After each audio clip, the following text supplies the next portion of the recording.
তো फ्रेंड्स ঋত্বিক রোশন প্রীতি জিন্টার কোই মিল গয়া মুভিতে প্রীতি জিন্টার রোলের জন্য প্রথমে কোন অ্যাক্ট্রেসকে অ্যাপ্রোচ করা হয়েছিল, আরও কিছু ইন্টারেস্টিং আননোন ফ্যাক্ট, তার সাথে সাথে এই সিনেমার বাজেট কত, বক্স অফিসে কত কালেকশন করেছিল, বক্স অফিসে কি বডি এনেছিল, সবই আমি এই ভিডিওতে শেয়ার করব। আর পার্সোনালি এই সিনেমাটা আমার কেমন লেগেছে তাও তোমাদের সাথে শেয়ার করব। স্কিপ না করে ভিডিওটা পারলে পুরো দেখো, আশা করছি তোমাদের ভালো লাগবে।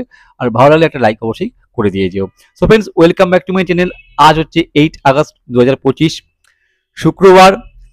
আজকে খুব ভালো একটা দিন, এই কারণে বলছি রাখি বন্ধন লেগে গেছে, মানে কালকে রাখি বন্ধন কালকে আছে, আজকে লেগে গেছে। তো আজকে আমার একটা দিদি একটা বোন রাখি পরিয়েছে, দেখতে পাচ্ছ। ভালো একটা মুহূর্ত, কাল পরশু অফিস ছুটি, বিন্দাস। আর এই ভালো একটা মুহূর্তের মাঝখানে আমি ভিডিওটা শ্যুট করছি। সো ফ্রেন্ডস, কোই মিল গয়া আজ থেকে 22 বছর আগে 2003 সালের 8 আগস্ট রিলিজ করেছিল। মুখ্য চরিত্র ছিল ঋত্বিক রোশন, প্রীতি জিন্টা, রেখা, মুকেশ ঋষি, প্রেম চোপড়া, জনি লিভার, রজত বেদি, বীণা ব্যানার্জি, আরও অনেকে ছিল। আর হ্যাঁ, একটা ছোট্ট স্পেশাল অ্যাপিয়ারেন্স রয়েছিল রাকেশ রোশন। প্রডিউস ও ডাইরেক্ট করেছিল রাকেশ রোশন, লিখেছিল রাকেশ রোশন, মিউজিক দিয়েছিল রাজেশ রোশন। এবার যদি বাজেট আর বক্স অফিস নিয়ে আলোচনা করি, কোই মিল গয়ার বাজেট ছিল 30, আর ওই সময় 30 কোটি মানে হিউজ বাজেট।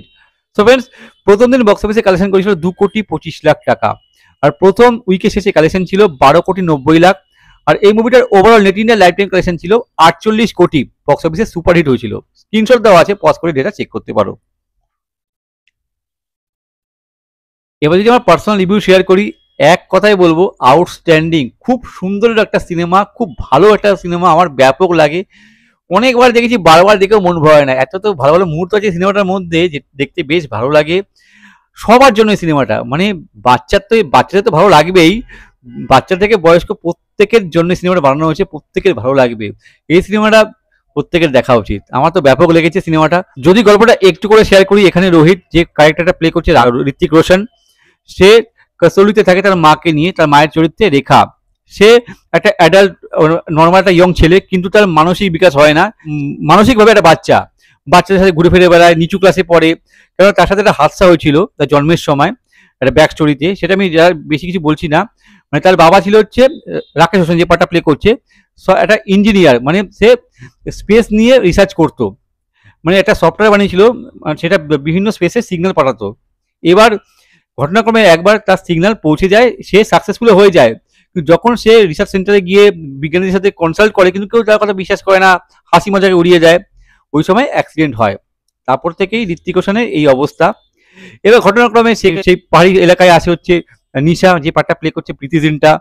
এবার ঘটনাক্রমে ঋত্বিক রোশন প্রীতি জিন্টাকে ভালোবেসে ফেলে, মানে রোহিত নিশাকে ভালোবেসে ফেলে। এবার নিশা অবভিয়াসলি, যেহেতু মেন্টালি বাচ্চা, সেই হিসেবে ওর সাথে ট্রিট করে। ঘটনাক্রমে রোহিত তার বাবার যে ঘরটা আছে, যেখানে রিসার্চ করতো, তার বাবার সিগন্যাল পাঠাতো, সেখানে যায়। সেখানে গিয়ে সেই কম্পিউটারটা দেখে। এবার সেই জ্যাকট্যাক লাগিয়ে নিশা আর রোহিত মিলে সেটাকে ওপেন করে। এবার উল্টোপাল্টা বাটন টিপে দেয়, সিগন্যাল চলে যায়। এবার অন্য স্পেস থেকে সেই সিগন্যাল রিসিভ আসে। এবার ওখান থেকে একটা স্পেস ক্রাফট আসে ওদের এলাকায়, এসে ল্যান্ড করে। ল্যান্ড করার পরে কিছুক্ষণ থাকে, তারপরে তারা ফেরত চলে যায়। আর সেখান থেকে কিছু এলিয়েনও বেরিয়ে আসে। এবার একটা এলিয়েন ফেরত যেতে পারে না, ওখানেই থেকে যায়। এবার সে রোহিতের লাইফে আসে। এরপরে কি হয় বস, রোহিতের লাইফ তো চেঞ্জ হয়ে যায়, কি কি ঘটনা ঘটে, তার জন্য তোমাকে এই সিনেমাটা দেখতে হবে। খুব সুন্দর একটা সিনেমা। আর জাদু, মানে সেই এলিয়েনের চরিত্রে জাদু, সে যখন আসে, ওর আউটস্ট্যান্ডিং, ব্যাপক ব্যাপক লাগবে। আর জাদুকে তোমরা না ভালোবেসে পারবে না, এমন একটা সুন্দর দেখতে লেগেছে।